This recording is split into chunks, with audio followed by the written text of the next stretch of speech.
En el universo de los mitos de Cthulhu existen ceremonias que son especialmente peligrosas, pero no por las fatales consecuencias de su ejecución, que también, sino por lo fácil que puede resultar poner en práctica algunas de ellas. Por eso hoy vamos a visitar el corazón de la praxis de los mitos de Cthulhu, los rituales, esas herramientas que nos permiten a los mortales tocar lo intocable, casi siempre pagando un precio que nadie en su sano juicio estaría dispuesto a costear. Por eso vamos a estudiar detenidamente 5 rituales por orden de peligrosidad, analizando en qué consisten, qué es lo que nos prometen y, por supuesto, cuáles serían las terribles consecuencias de llevarlos a cabo.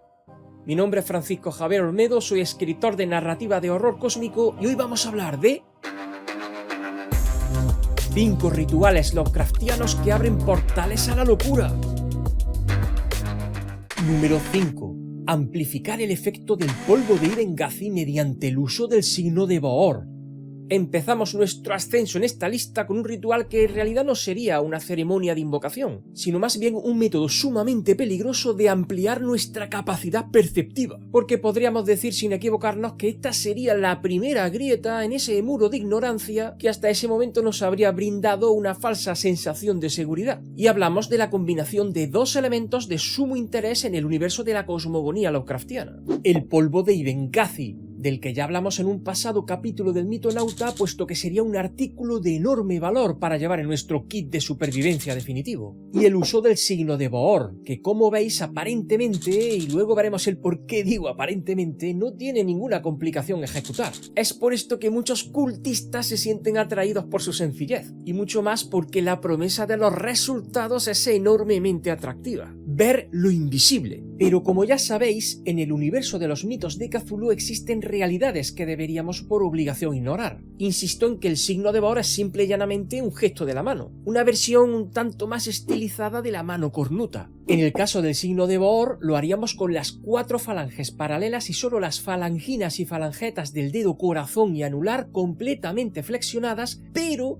sin ser sostenidas por la fuerza del pulgar. Probadlo y veréis que no es tan fácil de hacer sin el pulgar, porque así es relativamente sencillo, incluso así, pero no, es que tenéis que poner así, a ver si soy capaz de hacerlo así y así, porque si veis el dedo meñique se me encoge. No todo el mundo puede hacerlo bien. La cuestión es que según el libro de Avon, esta contorsión de dedos tiene la capacidad de alterar la realidad circundante cuando se usa en conjunto con otros sortilegios, porque como os he adelantado antes, no sería ni un ataque ni una defensa, sino una forma de amplificar el efecto de un conjuro diferente, y una de esas combinaciones sinérgicas ocurre cuando se hace el signo de Boor en conjunto con el polvo de Ibengazi. La fórmula de este polvo se detalla en algunas traducciones apócrifas del Necronomicon, y es una mezcla evidentemente profana, lo que ya delata su pérfida naturaleza, pero por otro lado también es relativamente sencilla de producir. Necesitaríamos 3 partes de polvo de huesos de una tumba sellada de más de 200 años de antigüedad. A eso le sumaríamos 2 partes de pétalos secos de amapola triturados, una parte de hiedra muy específica también molida, que quizás sería el aspecto más complicado, y una última parte de sal común. La amalgama debe realizarse en un mortero de piedra, al aire libre y durante la hora astrológica de Saturno. Una vez listo, el polvo debe ser reservado en un cofrecillo de plomo si queremos que actúe adecuadamente junto al signo de Boor.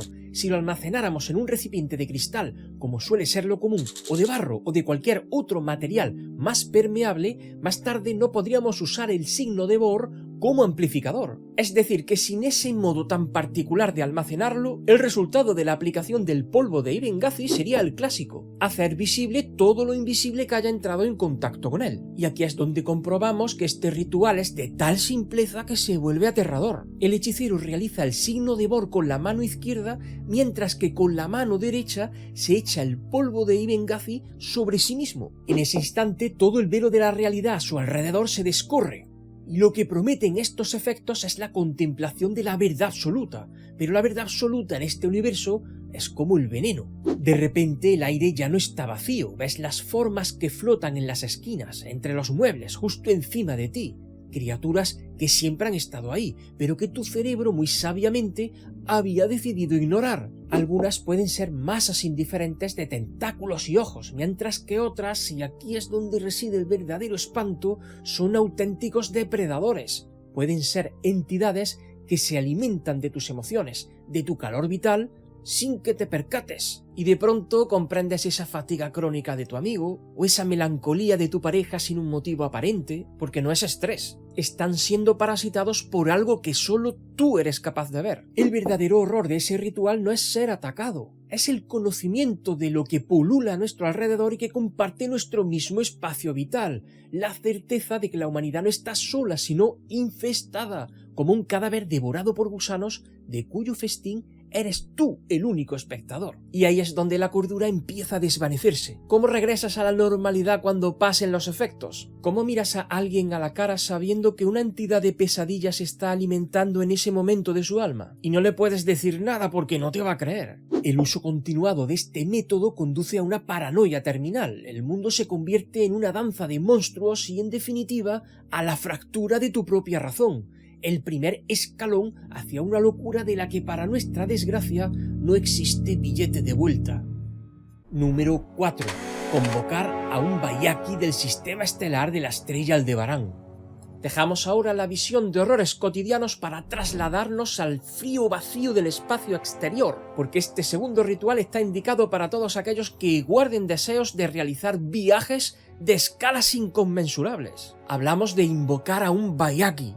Los Byakhee son una raza de seres que sirven a la deidad Astur, el innombrable, que ya sabéis el cariño que le guardo por ser su avatar, el celebérrimo y venerado, a la par que temido, Rey Amarillo. Los Byakhee son criaturas de carne y hueso, pero de una naturaleza del todo alienígena, una mezcla imposible de cuervo, topo y murciélago en descomposición. Suelen actuar como corceles de ciertos hechiceros y son capaces de volar a velocidades superlumínicas por el espacio interestelar, y no a través de portales interdimensionales o agujeros de gusano, directamente navegan recorriendo el vacío cósmico. Esto quiere decir que invocar uno es conseguir un pasaje a cualquier parte del universo, un billete que solo sería de ida si no se procede con la suficiente cautela. El ritual, que viene descrito en fragmentos, comenzaría con una preparación bastante más elaborada que la del ejercicio anterior. En primer lugar, se requerirá de una hermandad de cultistas experimentados vestidos con túnicas y máscaras diseñadas para tal celebración específica. Así, el grupo descendería hasta una cripta o caverna subterránea que se habría preparado con antelación para el mencionado menester. El ambiente deberá ser sombrío y estará iluminado por una luz verde y espectral que muchos han asociado con la deidad de los mitos de Cthulhu conocida como Tulsa, la llama verde. Posteriormente se procedería a la lectura del manuscrito. En algunos casos se menciona el propio Necronomicon del poeta árabe loco Abdul al-Asred, y en otros sitios solo se habla de un trazado de necromancia escrito en un alfabeto infernal que describe la ceremonia y los cánticos. Este texto es tan horrible que el narrador apenas si puede mirar las ilustraciones a medida que va entonando los versículos. La liturgia estará acompañada por una flauta grave y monótona y un tamboril, que muchos aseguran que son tocados por seres de otras dimensiones obscenas.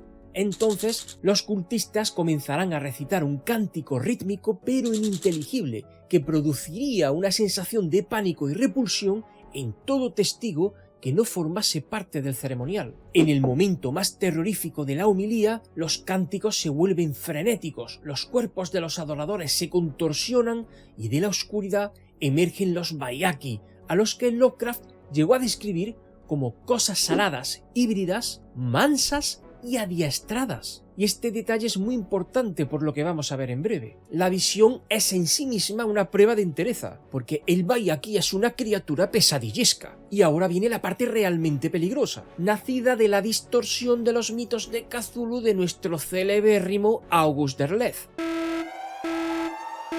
Primero, para poder controlar un Byakhee necesitas un silbato construido de hueso de una criatura primordial inespecífica. Además, deberá tener el símbolo arcano grabado. Segundo, para que la invocación surta efecto, también ha de ser una noche despejada con la estrella de Aldebarán a la vista en el horizonte, aunque el conjuro se desarrolle bajo tierra. Y esto es así porque se cree que los Byakhee proceden de algún planeta del sistema estelar de Aldebarán. Y el tercer componente es otro de los más misteriosos, un elixir conocido como hidromiel espacial, una poción que debe beberse antes de montar y que prepara el cuerpo y la mente para el viaje interestelar. Sin este compuesto, el vacío y la velocidad acabarían con el jinete al instante. Según Derleth, el Byakhee no siempre es un sirviente leal, al contrario que como lo describió nuestro gran maestro Howard Philip Lovecraft. Si muestras el menor atisbo de pavor, puede decidir que tu sangre sea un buen aperitivo. Además, si logras montarte sobre él, te aferras con fuerza mientras se lanza al cielo y la poción surte efecto, ahí es entonces cuando comienza el verdadero terror. Porque no es un viaje placentero. Percibes sobre ti el vacío absoluto y la negrura infinita, aunque no pueda lastimarte. Tu mente se expande y percibes con nefasta claridad la inmensidad del cosmos y la absoluta insignificancia de tu naturaleza. La locura que inflige este ritual es existencial. Es un trastorno causado por la contemplación de escalas inmensurables. El darte cuenta de que no eres nada, un átomo que cabalga a lomos de una bestia en un océano vacío. Si llegas a tu destino, a Carcosa, a Yugoth o a cualquiera que sea el infierno que escojas, puede que la criatura te abandone allí, y si logras regresar, ¿cómo te reajustas a la vida normal? El mundo te parecerá ahora una jaula ridícula. Los problemas humanos, las ambiciones, el amor, todo te parecerá inútil e insípido. Muchos de los que vuelven pasan el resto de su vida mirando a las estrellas completamente disociados. Han visto demasiado y han dejado su cordura atrás perdida en algún lugar entre las galaxias. Número 3. La técnica nigromántica de Joseph Curwen. Ahora nos adentramos en un terreno bastante más sombrío que el de las ceremonias anteriores, porque lo que buscamos en este ritual es ser capaces de conquistar la muerte. Y no os hablo de una reanimación tradicional, como bien podría ser la de Herbert West, el reanimador del fantástico relato homónimo de nuestro gran maestro. El ritual de resurrección de Joseph Curwen es un acto de nigromancia de una complejidad y un horror sin precedentes, porque en esta ceremonia no traemos de vuelta a un espectro, hacemos regresar a la persona por completo, con su mente, sus recuerdos y, lo peor de todo, con su malévola voluntad intacta. El objetivo es la inmortalidad, pero de una forma parasitaria y espeluznante. El proceso es una obra maestra de la alquimia oscura. Empieza con las sales esenciales del difunto, que no son cenizas. Hay que someter al cuerpo a un proceso muy concreto para reducirlo a un polvo gris que contiene la plantilla completa del individuo, pero en un estado casi elemental. El siguiente paso requiere un descendiente directo del fallecido, un hijo, un nieto o un tataranieto. Pero lo más importante, al margen de que deberá ser un familiar, es que deben guardar también un parecido de enorme evidencia, cuanto más mejor, como fue el caso de Charles Dexter Ward. El ritual se realiza en un laboratorio subterráneo. Allí, el hechicero recita una serie de extensos encantamientos extraídos tanto del Necronomicon como del libro de Avon. El más famoso es una súplica a Yog-Sothoth que reza tal que así y que me niego a pronunciarla para evitar males mayores. Y esta rogatoria no sería para que Yog-Sothoth se manifestase, sería para solicitarle que retuerza las leyes de la naturaleza y permita que la vida vuelva a florecer. Mientras se canta, las sales empiezan a agitarse y a reconstruirse. Huesos, órganos, músculos, piel, una parodia acelerada de la creación, y en cuestión de horas, en ocasiones minutos, el antepasado está íntegramente de vuelta. Aquí es donde comienza la locura, porque como ya os dije, el resucitado no es un zombie, es una recreación absoluta del individuo original. En el magnífico relato del caso de Charles Dexter Ward, un hechicero del siglo XVIII, brillante, cruel y sin escrúpulos, suelto ahora y libre en el siglo XX para acampar a sus anchas. ¿Y para qué necesitamos entonces un descendiente de gran parecido familiar? Primero, para que, fruto de la influencia que desde el más allá ha ejercido el difunto, el descendiente investigue y aprenda el ritual nigromántico para que más adelante pueda llevarlo a cabo. Y lo segundo, para eliminar del mapa a su salvador y continuar usurpando su vida como si fuera él mismo. Algo parecido a lo que ocurre en la gran película de la invasión de los ultracuerpos, que ya recordaréis que goza de un plantel de categoría como Donald Sutherland, Leonard Nimoy o Jeff Goldblum. En el ejemplo que nos ocupa, la gente notaba que Charles Dexter Ward había cambiado de alguna forma, pero nadie sospechaba ni la verdad de los acontecimientos, ni mucho menos las intenciones del usurpador, porque el horror reside en el plan de Joseph Curwen, continuar con sus planes originales de contactar con los que él llamaba como los del exterior, y someter así a la humanidad a su interesada y alevosa voluntad. Y antes de continuar con los dos rituales que nos quedan, que son los más peligrosos, quiero aprovechar la oportunidad para confirmaros la gran noticia que ya os adelanté vagamente hace algunas semanas. Y es que este año he sido invitado a uno de los eventos referentes en España de temática Lovecraftiana y de terror, el Día del Tentáculo, organizado por nuestro admirado y celebérrimo Noviembre Nocturno. Así que no faltéis el próximo día 4 de octubre en Madrid, en el Centro Cultural Matadero. Allí me encontraréis todo el día firmando ejemplares, con un stand propio dedicado, por lo que también podéis comprar allí mismo cualquiera de mis novelas si no la traéis de casa. Y aunque todavía está un poco en el aire, puede que incluso dé una conferencia. Así que permaneced atentos a las redes sociales. El próximo 4 de octubre en Madrid. Número 2. La invocación de Yog-Sothoth.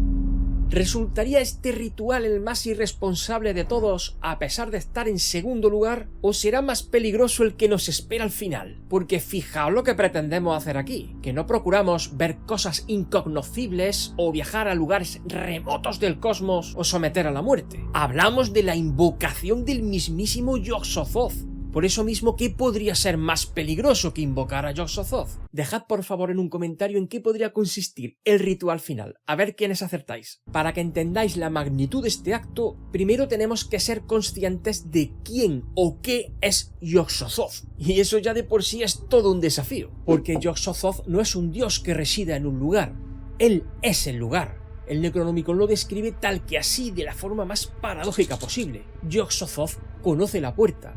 Yog-Sothoth es la puerta. Yog-Sothoth es la llave y el guardián de la misma puerta. Pasado, presente y futuro son uno en Yog-Sothoth. Es una entidad que existe en todo el tiempo y el espacio simultáneamente, pero fuera de nuestro universo. Algo parecido al panteísmo del dios de Spinoza, pero en un nivel superior. Invocarlo es pedirle al cosmos entero que se manifieste en un lugar concreto. Un acto de insensatez suprema. Pero a pesar de todo, como locos nunca nos van a faltar, aquí van las instrucciones para invocar tu propia autodestrucción. Necesitas un círculo de piedras, algo parecido a un Stonehenge, en una colina desierta. Y es que las piedras parecen actuar como alguna suerte de antenas que nos valdrán para conectar con las realidades ulteriores. El momento también es clave, la víspera de la Noche de Difuntos, cuando las barreras dimensionales se vuelven más frágiles. Y por supuesto tienes que saber de memoria algunos de los pasajes más blasfemos del Necronomicon, que eso ya de por sí también es otro reto casi insalvable. El ritual empieza con fuegos y cánticos guturales. Conforme la letanía avanza, el aire se irá enfriando, que esto ya es una buena señal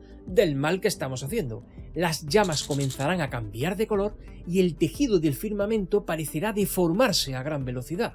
Entonces, si la liturgia se ha realizado adecuadamente, la bóveda celeste cederá ante el peso de lo inefable. Una infinitesimal fracción de la inmensidad de Yog-Sothoth se manifestará ante nuestros ojos, abriéndose paso entre la profundidad del cielo nocturno, como una especie de imposibilidad blasfema a todo orden de la materia y la energía. Una masa de globos iridiscentes que burbujean, donde cada globo es un sol o una galaxia, cuya contemplación es la imagen de la totalidad de la existencia en un instante, y la mente humana, finita como es, puede terminar fracturándose con enorme facilidad. Y esto no es una opinión, es una necesidad natural. La cordura se esfuma, y bien es cierto que este ritual se realizaría para conseguir un objetivo fundamental, obtener el conocimiento absoluto y primordial. Sin embargo, hubo un linaje que lo buscó con el fin de dar gusto a una terrible necedad: la familia Whateley, cuyos acontecimientos se narran en el extraordinario relato de Howard Phillips Lovecraft, El horror de Dunwich.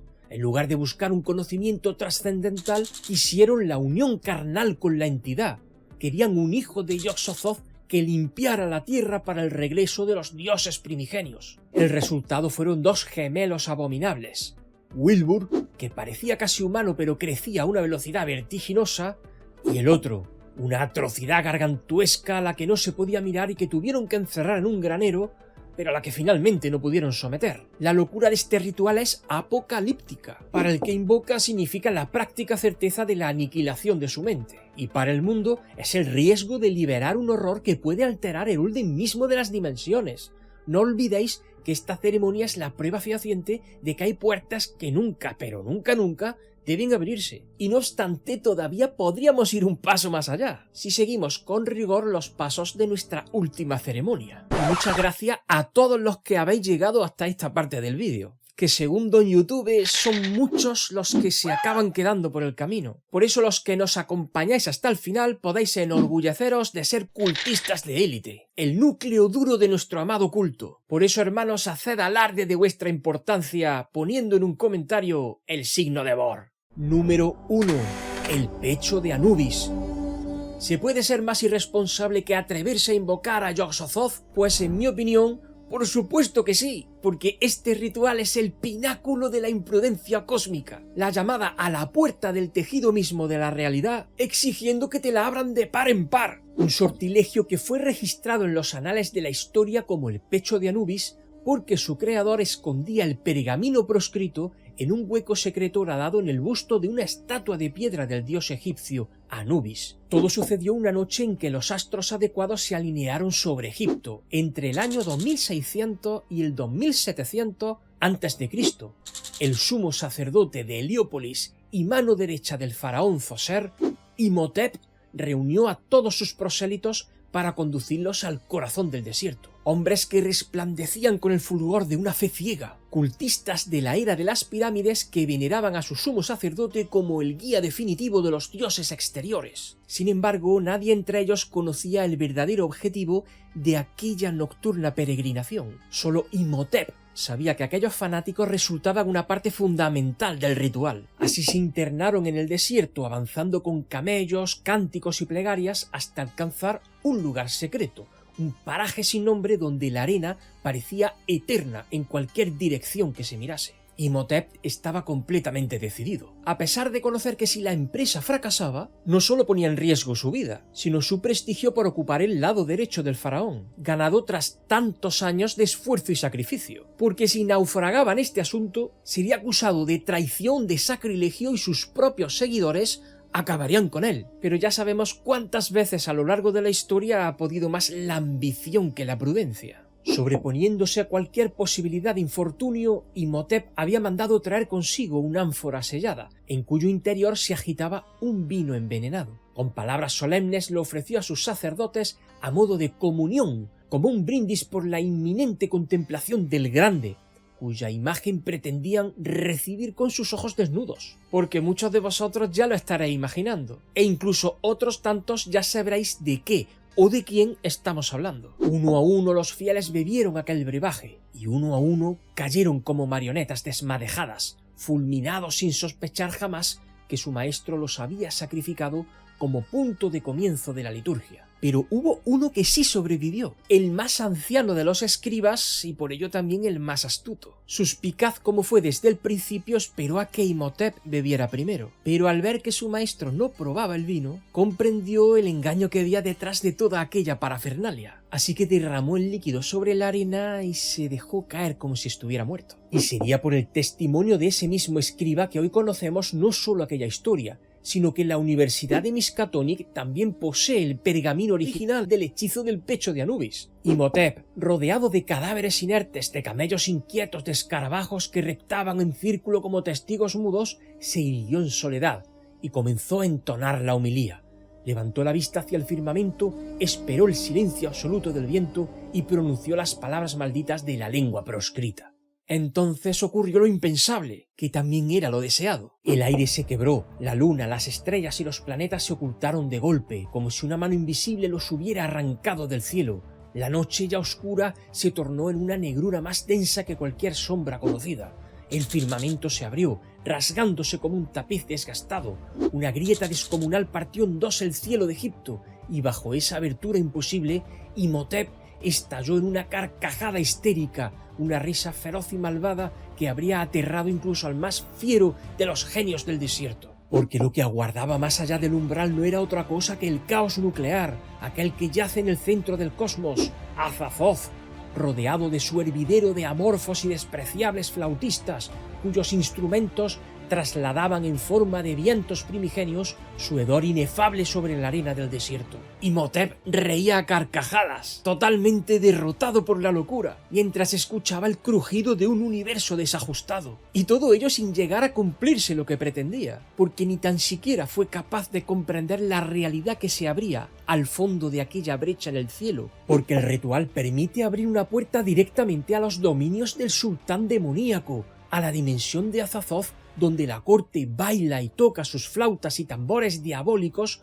orbitando a su alrededor para mantenerlo idiotizado y dormido, pues su despertar conllevaría el fin de la existencia de todo el multiverso de los mitos de Cthulhu. ¿Y es que acaso hay mayor gesto de osadía que querer contemplar con tus ojos desnudos la verdadera apariencia de Azathoth, abriendo una brecha en el tejido espacio-tiempo que te conecte directamente con su reino, permitiendo no solo entrar a lo que hay de nuestro lado, sino escapar del lado opuesto a alguno de los indescriptibles y enloquecedores miembros de la corte de Azathoth? Porque os ruego sinceridad, ¿creéis que es más peligroso invocar a Yog-Sothoth a cambio de conocimiento, o de echar un kiki como hicieron los Wateley, o abrir una ventana al centro mismo del universo para contemplar a aquel que yace en el centro del cosmos? Dejadme vuestra opinión en un comentario, que estoy deseoso de conocer vuestra opinión. Y no lo olvidéis, nos vemos en Madrid el 4 de octubre en el Día del Tentáculo de Noviembre Nocturno. ¡Y ya!